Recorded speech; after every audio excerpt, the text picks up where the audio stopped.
Happy Friday. So sorry about the random background change, but the lighting here is pretty dreadful right now since it is incredibly cloudy and rainy right now, and so this is the best light for filming right now.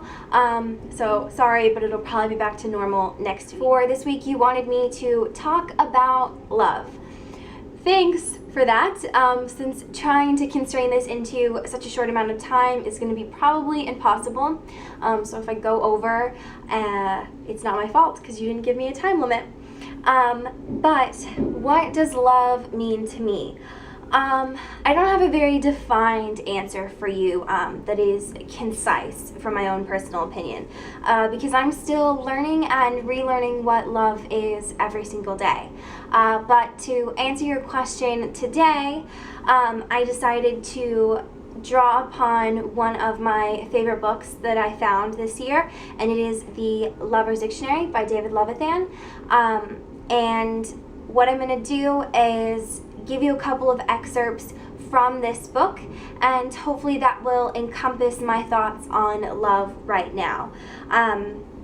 Just as a disclaimer, I don't own this book. I don't own the excerpts that I'm going to be reading from. I don't claim any of this. But Haley, I'm going to read these to you, and hopefully you will enjoy them. Alright, I'm going to get started now. Catalyst, noun. It surprises me still, that you were the first one to say it.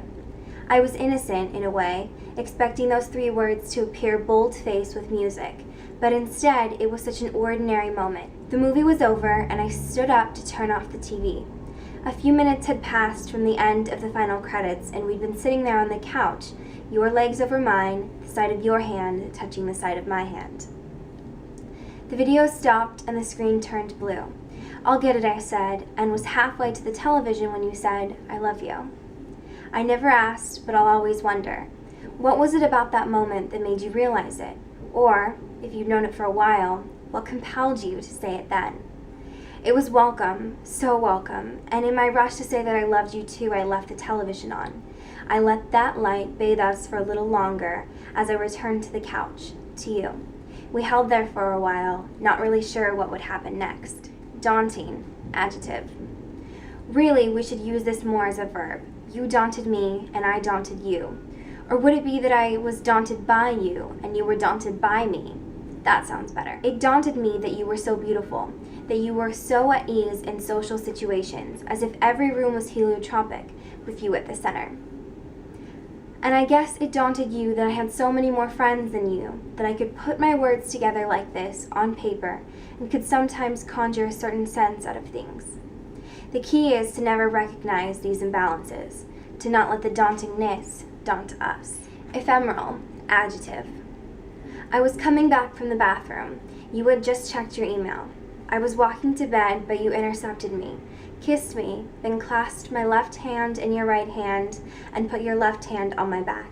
We started slow dancing. No music, just nighttime. You leaned your head into mine and I leaned my head into yours, dancing cheek to cheek. Revolving slowly, eyes closed, heartbeat measure, nature's hum. It lasted the length of an old song, and then we stopped, kissed, and the world resumed. Guys, noun. It was a slow Sunday. You were reading the paper and I was cleaning up after breakfast. The light between the slats of the blinds was making your hair glow in a pattern that shifted every time you moved. You sensed me watching, looked up. What? You asked. I just wonder, I said. How do you picture yourself? You looked down at the paper, then back at me. I don't know, you said. I don't ever really see myself, and when I do, I'm usually still an 18-year-old, wondering what the hell I'm doing. You? And I told you, I think of a photograph you took of me up in Montreal. You told me to jump in the air, so in the picture, my feet are off the ground. Later, I asked you why you wanted me to do that, and you told me it was the only way to get me to forget about the expression on my face. You were right. I was completely unposed, completely genuine. In my mind's eye, I picture myself like that, reacting to you. Posterity, noun. I try not to think about us growing old together, mostly because I try not to think about growing old at all. Both things, the years passing, the years together, are too enormous to contemplate. But one morning, I gave in. You were asleep, and I imagined you older and older. Your hair graying, your skin folded and creased, your breath catching, and I found myself thinking, if this continues, if this goes on, then when I die, your memories of me will be my greatest accomplishment. Your memories will be my most lasting impression. Unabashedly, adjective. We were walking home late from a bar, and the term walking is used loosely here because you were doing something between a skip and a stumble, and suddenly you started singing out your love for me, my name and everything, loud enough to reach the top floors of all the buildings. I should have told you to stop, but I didn't want you to stop. I didn't mind if your love for me woke people up. I didn't mind if it somehow sneaked into their sleep. You grabbed my hand and twirled me around, two sidewalk sweethearts.